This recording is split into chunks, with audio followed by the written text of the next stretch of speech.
How do you view the budget debate that we've just had? What makes our state look like, and as a Democratic candidate, how would you counter that in terms of campaigning? Well, I mean, I would have started, well, first of all, and I have said this, and I've, I've written pieces on it.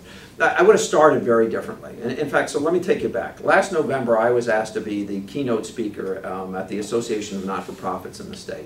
And I gave an address there, and I said, if I was governor right now, and we could see that things were, actually, it might have been late October, we could see things that were heading in the wrong direction. I said, if I was governor today, this is what I would do.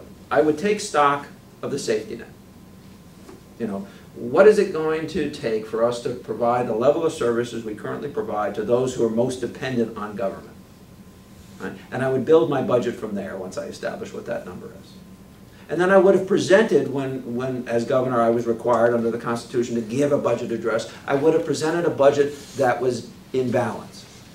Now, I have 14 years of experience of having done that as a mayor. My charter requires that when I present a budget, it tells people what we're going to spend and what the impact will be on their mill rate. We have a governor who on February 5th, 3 days after she'd given a budget address for 5 minutes on TV, telling us all basically we had an $8 billion deficit, she then presented a budget that only addressed $6 billion of it. So she presented a budget that wasn't in balance.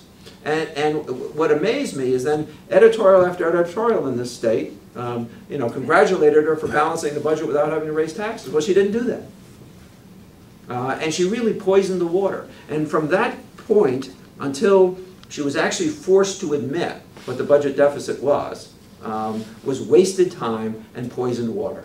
That really led Democrats and Republicans to a point where they couldn't even have a conversation about the budget because the governor wouldn't admit what the deficit was. So you would have had a very different approach. We're looking at upwards of $6 billion in additional deficits. $6 billion in additional deficits. Our two-year budget this year is about $37 billion. So they built that in. And that's because this governor, the way she's using stimulus dollars, and some of our Democratic colleagues have gone along with it, and raised taxes some, but securitized the rest, which is also known as borrowing.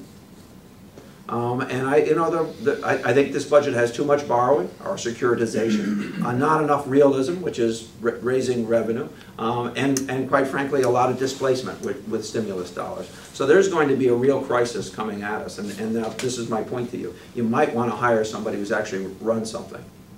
When I became mayor in 1995, my city was in turmoil. I had to manage our way out of that, and we did it through a series of steps.